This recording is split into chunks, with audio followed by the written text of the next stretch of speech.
जय हिंद दोस्तों, कैसे हैं आप दोस्तों। आज हम सामान्य विज्ञान का नेक्स्ट भाग स्टार्ट करने वाले हैं। कमेंट में कुछ बच्चे ने कहा था कि सर पदार्थों के पीएच मान के बारे में बता दीजिए, पीएच मान होता क्या है, अम्ल क्या होता है, क्षार क्या होता है, कैसे पीएच मान हम पता होगा कौन से पदार्थ का पीएच मान क्या होता है, पीएच है क्या, इसके बारे में सर जरा बताइए। कई दिन से कमेंट आ रहा था, इसलिए मैंने सोचा कि आज पीएच मान के ऊपर ही वीडियो बना दिया जाए। दोस्तों, आने वाले ग्रुप डी और एनटीपीसी एग्जाम में पीएच मान से 1 नंबर का क्वेश्चन पूछा जाता है और जितना आज मैं पीएच मान आप लोगों को पढ़ाने जा रहा हूं, इन्हीं में से एक क्वेश्चन 1 नंबर का अवश्य पूछा जाएगा। दोस्तों, मेरा एक यूट्यूब चैनल है रेलवे एग्जामपुर अड्डा। इस चैनल को जो बच्चे सब्सक्राइब नहीं किए हैं उसे सब्सक्राइब कर दें, ताकि आने वाले समय में आपको सही समय पर वीडियो उपलब्ध होती रहे। दोस्तों, चलिए मैं आपको ले चलता हूं अपने सामान्य विज्ञान के पीएच मान के टॉपिक पर। देखते हैं पीएच मान है क्या, होता क्या है, इसके बारे में जानने का पूरा प्रयास करेंगे। दोस्तों, पीएच होता क्या है, पीएच होता क्या है, पीएच की खोज किसने किया था और पीएच का पूरा नाम क्या होता है, पीएच में रीडिंग कितनी होती है, और पीएच से पहले जानना होगा अम्ल क्या होता है, अम्ल की खोज किसने किया था, क्षार क्या होता है, क्षार की खोज किसने किया था, क्षार होता क्या है, उदासीन होता क्या है, इसके बारे में जानना जरूरी है। दोस्तों, मैं आपको बता देना चाहता हूं एक छोटा सा बेसिक कंसेप्ट, ये आप जान जाइए कि पीएच स्केल या पीएच मान पढ़ने से पहले आपको जानना होगा कि एसिड क्या होता है, अम्ल क्या होता है, उसके बाद आपको जानना होगा कि क्षार क्या होता है, जिसे हम लोग बोलते हैं बेस, और दूसरी बात आपको तीसरा जानना होगा बेटा उदासीन क्या होता है। ये तीनों को जब आप अच्छी तरह से, जिसे हम लोग बोलते हैं न्यूट्रल, इसे अच्छे से जब तक हम लोग समझ जाएंगे तभी हम पीएच मान के बारे में आसानी से जानकारी रखेंगे। देखिए, जो अम्ल है इसकी खोज जो है 1884 में एक वैज्ञानिक है जिनका नाम है Svante Arrhenius, very very important है, स्वांते आरेनियस नाम है। उन्होंने अम्ल की खोज किया था और क्षार की खोज जो है 1885 ईस्वी में लुई बेल नामक वैज्ञानिक ने किया था। उदासीन की खोज जो है 1886 ईस्वी में लुई बेल नामक वैज्ञानिक ने किया था। तीनों को अच्छे से समझ लेंगे कि अम्ल, क्षार और तीसरा हमारा है इसे उदासीन बोलते हैं, न्यूट्रल, यानी जो हमारा लवण होता है, वो तीनों के बारे में हम अच्छे से जानेंगे, अम्ल, क्षार और लवण। देखिए, सबसे महत्वपूर्ण चीजें ये हैं, अम्ल, क्षार और लवण के बारे में जब तक पूरी तरह जानकारी रखेंगे तब तक पीएच मान की जानकारी हम पूरी तरह नहीं पा पाएंगे। बेटा, अम्ल की खोज 1884 में स्वांते आर्हेनियस नामक वैज्ञानिक ने किया था और क्षार की खोज 1885 में लुई बेल ने किया था और लवण की खोज जो है 1886 में लुई बेल ने किया था। अम्ल, क्षार और लवण तीनों को जानना बहुत जरूरी है। आइए चलते हैं, अम्ल क्या होता है। पूरे ब्रह्मांड में जिस पदार्थ का पीएच मान 7 से कम होता है उसे हम लोग बोलते हैं अम्ल। ये पीएच है क्या, पीएच का फुल फॉर्म होता है potential of hydrogen, potential of hydrogen. PH की खोज 1905 ईस्वी में सॉरेनसन नामक वैज्ञानिक ने किया था। पीएच की खोज 1905 ईस्वी में सॉरेनसन नामक वैज्ञानिक ने किया था और पीएच में जो रीडिंग होती है 0 से लेकर 14 तक होती है। जिस पदार्थ का पीएच मान 14 होगा बताने की जरूरत नहीं है, पूरी तरह वो क्षारीय होगा। जिस पदार्थ का पीएच मान 0 होगा पूरी तरह वह पदार्थ अम्लीय होगा। दोस्तों मैं आपको बताना चाहता हूं कि अम्ल उसे कहते हैं जिस पदार्थ का पीएच मान 7 से कम होता है उसे अम्ल कहते हैं। अम्ल की खोज 1884 में स्वांते आरिनियस नामक वैज्ञानिक ने किया था। क्षार क्या होता है? पूरे ब्रह्मांड में जिस पदार्थ का पीएच मान 7 से अधिक होता है उसे हम लोग बोलते हैं क्षार बोलते हैं। क्षार की खोज जो है 1885 ईस्वी में लुई बेल नामक वैज्ञानिक ने किया था। लवण क्या होता है? लवण उसे कहते हैं जिसमें अम्ल और क्षार दोनों के गुण पाए जाते हैं, अर्थात उदासीन होता है, उसी को हम लोग बोलते हैं लवण। न्यूट्रल पोजीशन पे जो होता है, यानी एक ऐसा पदार्थ जिसमें अम्लीय और क्षारीय दोनों के गुणधर्म विद्यमान होते हैं उन्हीं को हम लोग बोलते हैं लवण। हमने पढ़ा कि अम्ल क्या होता है, क्षार क्या होता है और लवण क्या होता है। आइए मैं आपको ले चलता हूं पीएच मान के बारे में कि कौन कौन से पदार्थ हैं उनके पीएच मान क्या क्या होते हैं।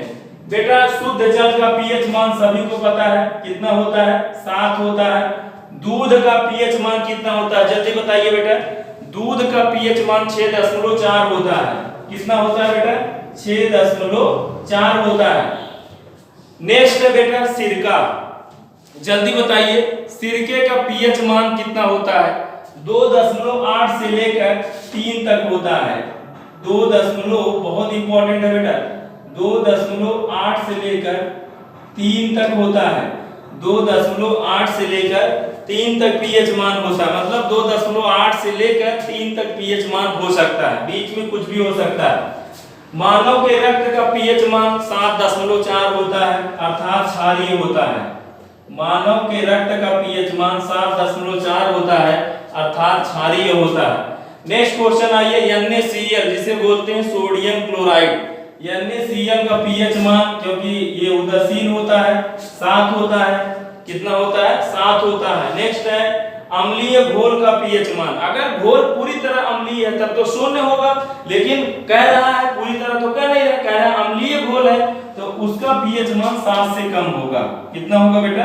7 से कम होगा। अब कम में 6 भी हो सकता है, 5 भी हो सकता है, 4 भी हो सकता है, 3 भी हो सकता है, 2 भी हो सकता है, 1 भी हो सकता है, 0 तो जब होगा तब, जब पूरी तरह घोल होगा तब। अम्लीय घोल का पीएच मान 7 से कम होता है। उदासीन घोल यानी जब न्यूट्रल होगा तो उसका 7 होता है, बताने की कोई जरूरत नहीं है, सभी बच्चों को पता है। नेक्स्ट क्वेश्चन है मानव के मूत्र का पीएच मान कितना होता है। बेटा देखिए मानव का जो मूत्र होता है वैसे तो अम्लीय भी होता है और क्षारीय भी होता है, तो इसलिए 4.8 से शुरू होता है। अगर इसका टेस्ट करें क्योंकि इसमें यूरिया होता है, 4.8 से शुरू होता है, 8.4 तक होता है। अब मूत्र पीले रंग का क्यों होता है? क्योंकि यूरोक्रोम के कारण मूत्र का रंग पीला रंग होता है। समुद्र का जल का पीएच मान कितना होता है? 8.4 होता है। समुद्र का पीएच मान कितना होता है? 8.4 होता है। नेक्स्ट है मानव के लार का पीएच मान कितना होता है? तो मानव के लार का जो पीएच मान होता है 6.4 से लेकर 6.6 तक होता है। बहुत इंपॉर्टेंट है, मानव के लार का जो पीएच मान 6.4 से लेकर 6.6 तक होता है। बैटरी बोले तो एसिड, बैटरी अम्ल का पीएच मान 1.0 होता है, यानी 1 होता है।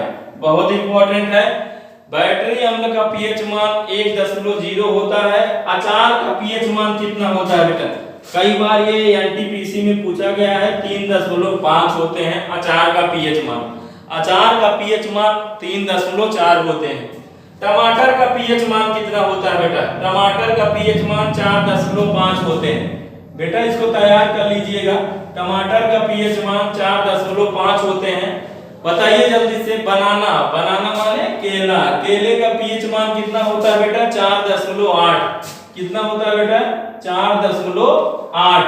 टमाटर का पीएच मान 4.5, केले का पीएच मान 4.8। अम्लीय वर्षा, वाह क्या बात है, अम्लीय वर्षा का पीएच मान 5.0 यानी 5 होता है, 5.0। नेक्स्ट है रोटी का पीएच मान बताइए। देखिए बेटा रोटी का जो पीएच मान होता है वैसे शुरू होता है 5.3 से लेकर 5.8 तक। 5.3 से लेकर, अब रोटी की बात आई है तो रोटी चबाने से मीठी क्यों लगती है? क्योंकि रोटी में कार्बोहाइड्रेट होता है। तो इसका जो पीएच मान होता है 5.3 से शुरू होता है, 5.8 तक होता है। और लाल मांस का पीएच मान कितना होता है? तो लाल मांस का पीएच मान 5.4 से शुरू होता है, 6.2 तक होता है। 5.4 से शुरू होता है, 6.2 तक होता है। मछली का पीएच मान कितना होता है? तो जो जनरली मछली का पीएच मान होता है 6.4 से लेकर 6.6 तक होता है। 6.4 से लेकर 6.6 तक होता है। शैम्पू का पीएच मान बताइए। शैम्पू का पीएच मान 7 से 10 तक होता है, याद कर लीजिएगा। नहाने वाला शैम्पू, वाटका हो, किसी भी कंपनी का शैम्पू हो। नेक्स्ट है टूथपेस्ट का पीएच मान बताइए बेटा, बहुत बार पूछा गया है। टूथपेस्ट का पीएच मान 9 होता है, 9 होता है। अमोनिया का पीएच मान सभी को पता है 11.2 होते हैं, या 11 भी होता है, 11 से लेकर 11.2, ऐसे भी लिख दो, नहीं तो बच्चे कहेंगे सर मैंने पढ़ा था 11, आप बता रहे हो 11.2। 11 से लेकर 11.2 तक होता है। सोडियम हाइड्रोक्साइड बोले तो NaOH, इसका पीएच मान बेटा 14 होता है। बहुत इंपॉर्टेंट है, कई बार ग्रुप डी में भी पूछा गया है और आते भी रहते हैं। बेटा मैंने आप लोगों को बताया कि पदार्थों के पीएच मान वेरी वेरी इंपॉर्टेंट है। एक बार पुनः मैं आप लोगों को याद करवा देता हूँ, यहीं से तैयार कर लीजिएगा। कहां से स्टार्ट करें बेटा? हाँ, एक चीज और छूट गया है, इधर देखिए बीच में मैंने लिखा हूं नींबू के रस का पीएच मान। नींबू के रस का पीएच मान कितना होता है बेटा? 2.2 होते हैं। इधर आइए बेटा, शराब का पीएच मान बताइए। शराब का पीएच मान बताइए बेटा, जल्दी बताइए। शराब का पीएच मान कितना होता है? शराब का पीएच मान 2.5 होते हैं। नेक्स्ट बताइए बेटा, बियर का पीएच मान, जल्दी बताइए बेटा। बियर का पीएच मान कितना होता है? जल्दी बताइए बेटा। बियर का पीएच मान कितना होता है? 4 होता है। कॉफी का पीएच मान कितना होता है?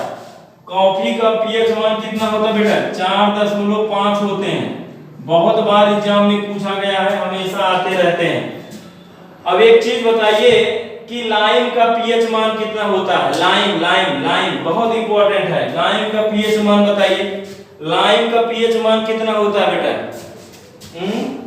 लाइम इधर तो नहीं लिखा है ना लाइम, ठीक। लाइम का पीएच मान बताइए। लाइम का पीएच मान 12 होता है। और baking soda sodium bicarbonate, baking soda का पीएच मान बताइए बेटा। तो 8.3 से लेकर 8.5 तक होता है। 8.3 से लेकर 8.5 तक होता है। एक बार मैं आपको पूरा सारे पीएच मान रिवीजन करवा देता हूं, याद कर लीजिएगा। देखिए, शुद्ध जल का पीएच मान 7 होता है। दूध का पीएच मान 6.4 होता है। सिरके का पीएच मान 2.8 से 3 तक होता है। मानव के रक्त का पीएच मान 7.4 होता है। NaCl का पीएच मान 7 होता है। अम्लीय घोल का पीएच मान 7 से कम होता है। अगर घोल पूरी तरह अम्लीय है तो 0 होता है। और उदासीन घोल का पीएच मान 7 होता है। मानव के मूत्र का पीएच मान 4.8 से लेकर 8.4 तक होता है। समुद्री जल का पीएच मान 8.4 होता है। मानव के लार का पीएच मान 6.4 से लेकर 6.6 तक होता है। बैटरी का पीएच मान 1 होता है। अचार का पीएच मान 3.5 होता है। नींबू का पीएच मान 2.2 होता है। शराब का पीएच मान 2.5 होता है। बियर का पीएच मान 4 होता है। कॉफी का पीएच मान 4.5 होता है। लाइम का पीएच मान 12 होता है। बेकिंग सोडा का पीएच मान 8.3 से 8.5 तक होता है। टमाटर का पीएच मान 4.5 तक होता है। केले का पीएच मान जो है 4.8 होता है। अम्लीय वर्षा का पीएच मान 5 होता है। रोटी का पीएच मान जो है 8.3 से लेकर 5.8 तक होता है। रोटी चबाने में मीठी क्यों लगती है? क्योंकि उसमें कार्बोहाइड्रेट होता है। लार में टाइलिन नामक एंजाइम पाई जाती है। लाल मांस का पीएच मान 5.4 से 6.2 तक होता है। वेरी वेरी खतरनाक क्वेश्चन है। मछली का पीएच मान 6.4 से लेकर 6.6 तक होता है। शैम्पू का पीएच मान 7 से 10 तक होता है। शैम्पू का पीएच मान 7 से 10 तक होता है। टूथपेस्ट जो करते हैं उसका पीएच मान 9 होता है, बहुत इंपॉर्टेंट है। अमोनिया का पीएच मान 11 से लेकर 11.2 तक होता है। सोडियम हाइड्रोक्साइड का पीएच मान कितना होता है? 14 होता है। दोस्तों मेरा एक YouTube चैनल है जिसका नाम है रेलवे एग्जामपुर अड्डा। इस चैनल को ज्यादा से ज्यादा सब्सक्राइब करें, बेल आइकन को प्रेस करें और अपने दोस्तों के ग्रुप में से ज्यादा शेयर करें। ऐसे ही आप हमारा सपोर्ट बनाए रखें। आने वाले ग्रुप डी और एनटीपीसी एग्जाम में मैं वादा रखता हूं आपको 100 में 100% सफल बनाऊंगा। दोस्तों लहरों से डर कर नैया पार नहीं होती है और कोशिश करने वाले की कभी हार नहीं होती है। नन्ही चींटी जब दाना लेकर चलती है, चढ़ती दीवारों पर 100 बार फिसलती है। मन का विश्वास, रगों में साहस, चढ़कर गिरना गिरकर चढ़ना कभी न करता है। आखिर उसकी मेहनत कभी बेकार नहीं होती है और कोशिश करने वाले की कभी हार नहीं होती है। असफलता एक चुनौती है, असफलता एक चुनौती है, स्वीकार करो दोस्तों, क्या कमी रह गई देखो और सुधार करो दोस्तों। असफलता एक चुनौती है, स्वीकार करो दोस्तों, क्या कमी रह गई देखो और सुधार करो दोस्तों। जब सफल ना हो नींद चैन को त्यागो तुम, संघर्षों के मैदान छोड़ कभी मत भागो तुम। कुछ किए बिना समाज में किसी भी व्यक्ति की कभी जयकार नहीं होती है और कोशिश करने वाले की कभी हार नहीं होती है। जय हिंद, जय भारत।